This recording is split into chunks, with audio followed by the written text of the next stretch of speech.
What's up, everybody? I'm Thomas J. Bellezza, and welcome to The Right Mindset. Today, we are going to go over imagery. Ooh, that's pretty exciting. Specifically, on how to use it in your story, some examples of imagery, and tools you can use to help you try to gain control over the imagery in your stories to pull your reader in. Oh, that sounds exciting. Well, you know what it means. Let's get this video going. Let's develop the right mindset.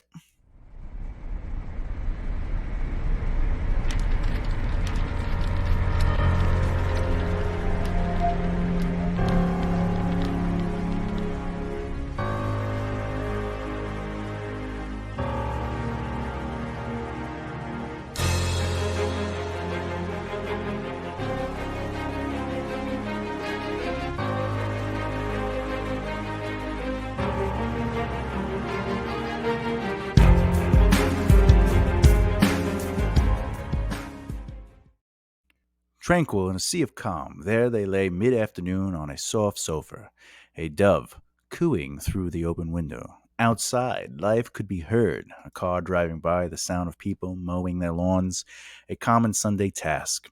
Their bodies curled into a warm embrace. Their time had paused in a loving nap as their presence was balanced by the sunlight, opening spots of shade in the lightless room. Michael was stuck in a daze between sleep and being awake. His smile slides to the left from the delight of hearing her slight snore pass through her calming breaths. Imagery. Imagery is an extremely important element to writing. It's the difference between saying something to let people know what you're feeling, thinking, or going through, and them seeing what's going on. And today we are going to go over imagery in novels. This will be a little longer episode since we're going to delve into a few things between what imagery is, some tools, things like that. If you're new here and you love what you've been watching, please click the subscribe button and the bell icon so you don't miss out. And let's get into it.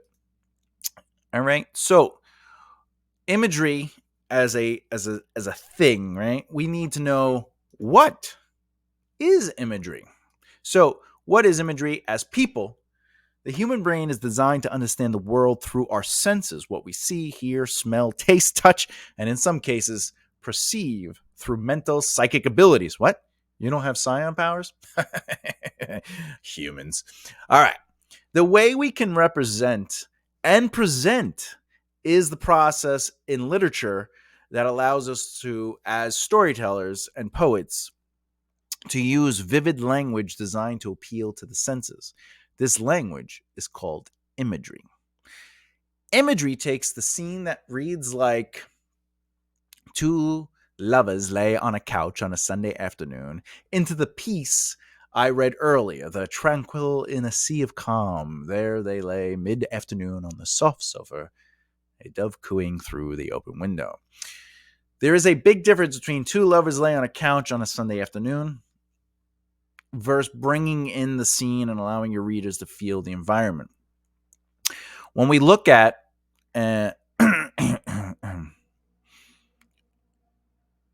if we look at, okay, for example, tranquil in a sea of calm, there they lay mid-afternoon on the soft sofa, right? So there's texture of touch. Okay, a dove cooing. Cooing is your ears through the open window. All right, so open window affects the breeze. You know, it's an afternoon, mid-afternoon, so the breeze. There's birds out. You know, it probably is a nice warm day.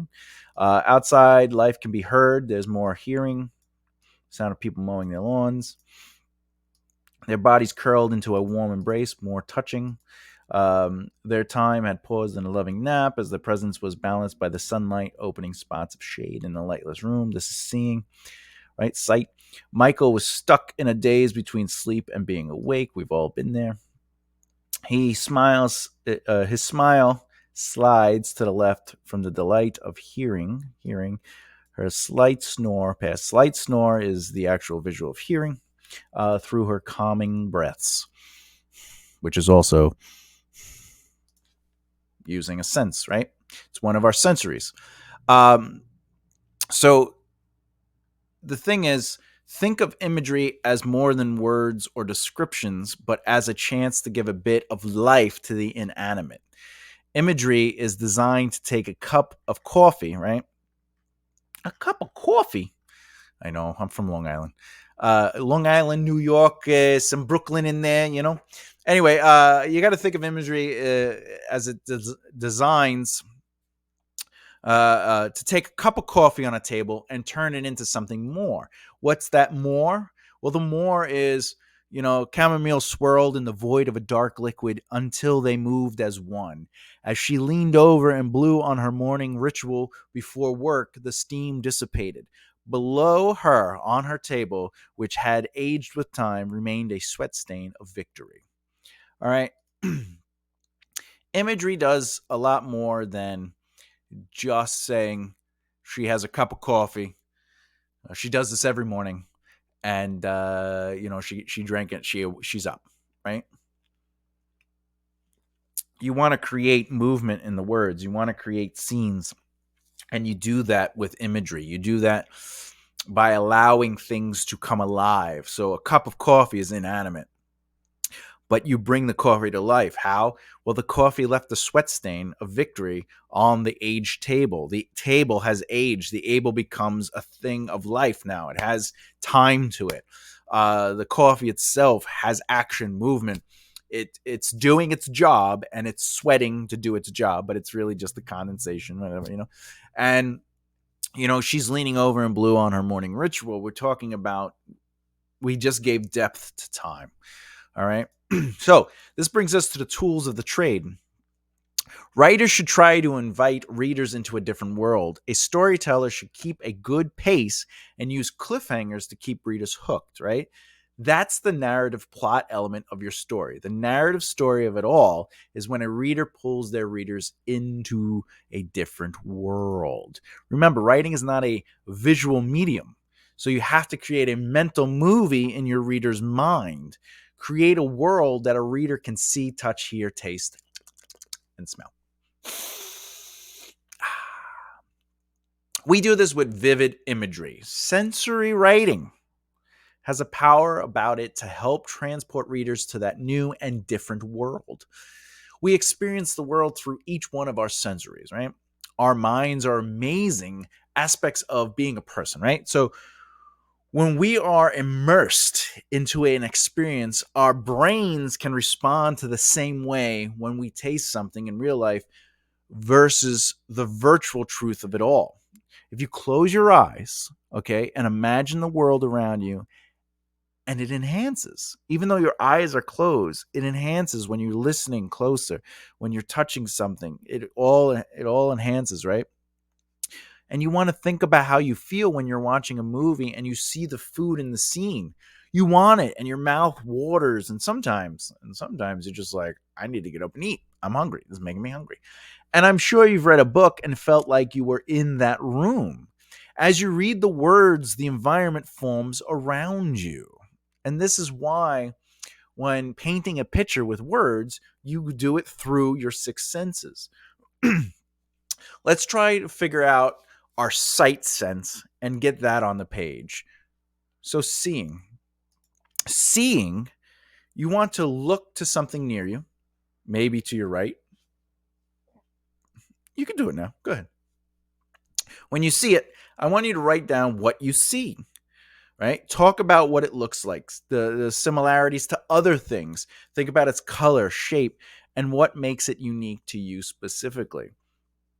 And it could be as very straightforward as possible.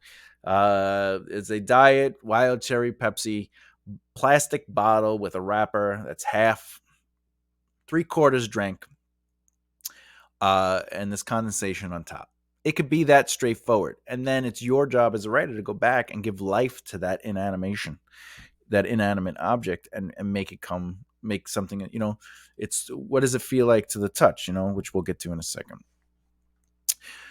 Now, you have to move to the next element, right? What did you say? Huh? What? Next element? That's right. It sounds right. Hearing. You could listen to a song with your eyes closed. Sit there, close your eyes, and listen to the song. Now, write down what you are hearing, the sounds that you're hearing, the instruments. What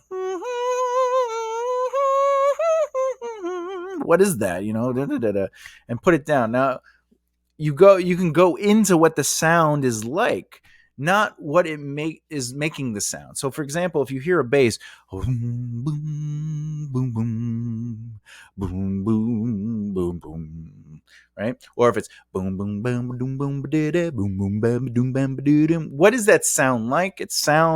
One sounds like the drayness of a long morning, or walking into a tavern, or the other one is just like, you know, go action scene, boom boom boom boom boom boom boom boom boom boom boom boom boom boom, right?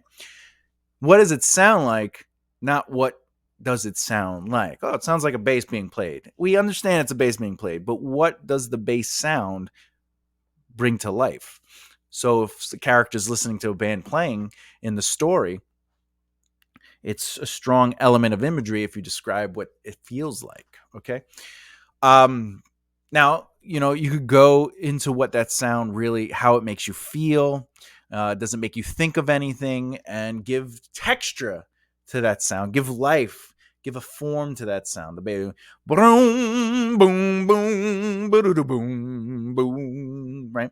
So it's like, ooh, right? Or it's like, boom, boom, boom, boom, boom, boom, boom. What is the texture of that? It's like, the texture is strong and aggressive. The form is that it's a march. It's moving. It's pulling you along. It's a force that's coming to you. It has life. Okay. I know that this next one is a touchy subject, but it just feels right to talk about, and that is touch. You want to grab something again, close your eyes. Oh, think about the texture. How does the plastic feel with the coolness, the temperature, what it feels like in your hand, okay? Think beyond what it is that you have in your hand and let your mind tell you what the experience is like. This happens when you put your hand into like a box and you can't see in the box, and you're grabbing like macaronis, but someone's telling you it's eyes. Your brain starts thinking it's eyes. That's the power of imagery. Is it's not always what you're touching. I know this is a plastic soda bottle, but that isn't the secret to imagery. The secret to imagery is like, well, what is it though? What does it feel like? What is the similarities to other things? What does it bring me to? How does it move me emotionally? And I swear, and this next part, I swear it was the dog, not me, my dog. Anyway, we're talking about smell, okay? We have all smelled a certain kind of aroma. Think about the smell on a fundamental level. Is it strong, subtle, pleasant? Are you ready to yell at whoever just Dutch ovened you? I know I am. Close those eyes and allow your nose to tell you what you see through that smell. What does it remind you of beyond what you know it is? Right? Dog ever fart around you? You know it's a fart, but you don't say, "Oh, the dog's fart smells like a fart." We know it's a fart. We go, "Oh, that smells like hell coming to life." There you go on the page. The dog laid there unmoved by life as we sat and watched the show until the smell of hell engulfed us uh, into pure terror. We our foreheads produced sweat in a way that we weren't prepared for, and the dog looked up to us in confusion, as if we were at fault. Is that always the case with dogs? Anyway, all right. Here's another one we need to talk about, and I'll have another of whatever that yummalicious soup is. Yeah, that's right. Taste. Things can taste sweet, sour, savory, salty, bitter, or stale. Right? But what is the taste of something really? You should close your eyes for this one. You should close them. Your eyes, you don't need to have your eyes for this. Drink something with your eyes closed and let the flavor come through your mind. Write down the experience of taste that comes over you for the moment before it touches your tongue till it does. and all the way till it passes down your throat. Give movement to the flavor of things. There's always a before, during, and after of an experience.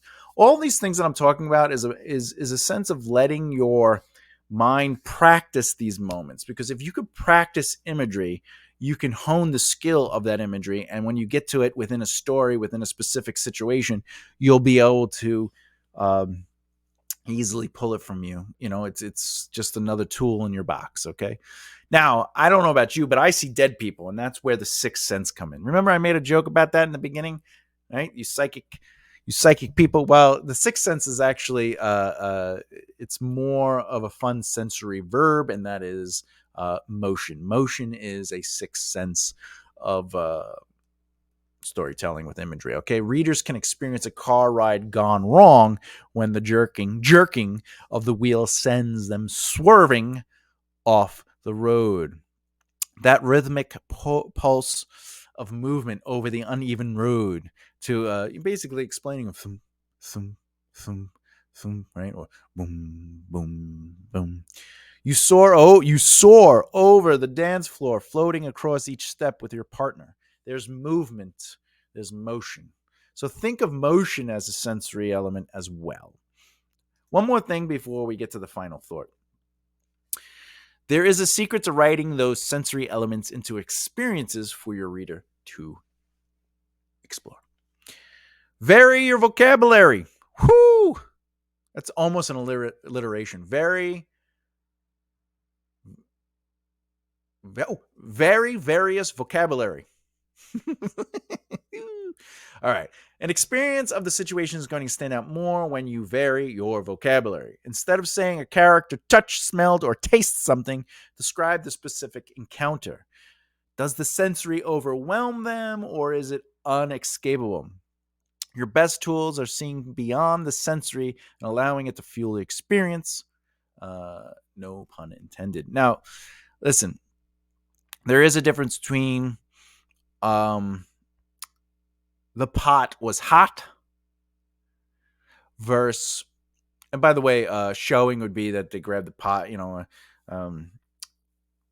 they go for the pot and drop it all over the floor, jumping up to avoid the water. It's sort of like more of a visual that's showing, not telling. But instead of saying he grabbed the pan and it was hot, what can you do to express the hotness of that pan, right? It's the first time you could build up to that moment too. So before you even get to that moment, you could explain how they've never been in the kitchen, or they're not really proficient in cooking. They've never seen certain kind of pots and pans. There's the steel ones. The I can't even think of the name, but they're all metal, right? And like they all get hot, so you have to have a mitten to hold it, right? Because it's too hot. But they might not know that, and you build that up, and then when they go to grab it, you could explain something more than it's hot. This is the thing with writers. Sometimes we can't do, but if you grab something instead of saying it's hot, you can go on through the centuries of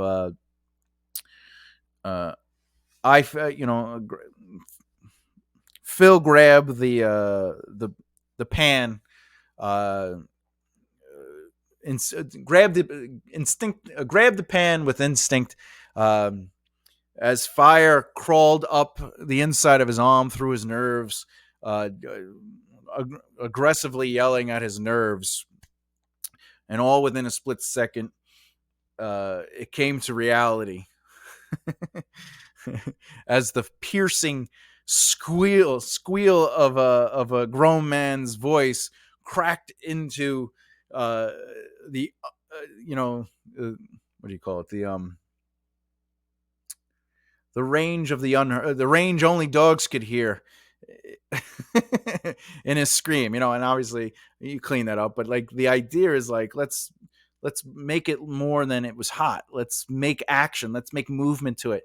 Let's take the heat from the pan to his hand, up his arm, to his brain, out his mouth, into a sound, right? Instead of he grabbed the pan, it was so hot he screamed. You know what I'm saying? Like, and obviously my example is not flushed out, But it's okay to start there. Sometimes you could ramble on in a story because it's only your first draft or you're just working on it, okay? But that's where practice comes in. It, when you're practicing, you can let the words out a little easier on page, and especially when you understand the moments, right? Another thing that you should, for that one more element, is that link other senses together is a really great tool. I love dancing on the floor at an event, but let's be serious. It's more fun with a partner, and that's where linking other senses come in. I'm not sure if you know this, but scent is linked to taste, as touch can be linked to sight. We often look at what we are touching. No? Yes? Maybe?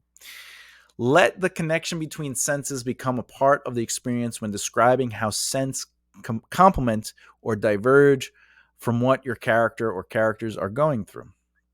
As you should vary your vocabulary, so should you vary your senses in writing. Give your reader a comprehensive picture of the scene instead of boxing them into one corner. It doesn't always have to be what they see. It doesn't always have to be what they taste. However, it is good to mix things up. And this is where thinking outside the box really comes in handy. We all have read, heard, spoken, and fallen trapped to lazy cliches. And there's nothing wrong with cliches. After all, it's your story. You should have fun with it. Don't let people gatekeep your experience because you like certain terminology, right? But, or I should say, and if you yourself want to break the walls of cliches down in your writing, do this. Think about how certain things should be perceived, such as ice feels cold and at times wet. Now be specific about the nuances of how cold it is and the wetness of that ice. How does it affect your character's senses, emotional state, and even presence in the scene? This is why sometimes a description does wonders. Each sensory experience has layers to them, and you should understand that when you're digging into the complexities of the experience and describe them in a way that comes from you. So it's like method acting, but through writing. Method writing. I know what it feels like to be outside in the cold, and how do I take that experience and how did my hands feel, my arms feel? How did I feel in my warm clothes underneath my jacket? How did my face feel specifically? What did it sound like? Was it windy, not windy? Did it feel different? Does it feel different being in the cold air with no wind than it does in the warm air? All right. So these are things that you should take in as a writer and allow your experiences to fuel your descriptions, because there's a difference between I was out in the cold versus explaining that scene out in those details. Okay. And when you link senses to larger themes, it helps as well. So just being out there in the cold is different than a sensory experience about how it highlights a larger theme and specific character traits in your work. Be deliberate about how you are using each sensory experience in your writing to build larger themes, to draw your reader's attention to events and locations that may reoccur in your work, and they find the connections. Your character might be emotionally affected by certain smells, sounds, etc. And as an example of a larger theme is, what if the character who's outside in the cold in the story was also feeling isolated and abandoned, and their best friend has basically turned their back on them? They feel the cold shoulder. They feel they were left out in the cold. They feel so there's a bigger theme than they're outside and it's cold. So it's okay to use scenes and moments and the elements of your senses to also fuel the imagery of the themes and allow the moments to be more than just you going, let me describe this in a really pretty flowery way. Okay. Final thoughts. Imagery doesn't begin with fancy words or wordplay. It begins with you and your experiences. Once you can recall those experiences or create similar experiences in real life that are in the scene. That's the power of imagery. And it starts with you understanding your experiences, which allows you to express those things from your real life into the scene.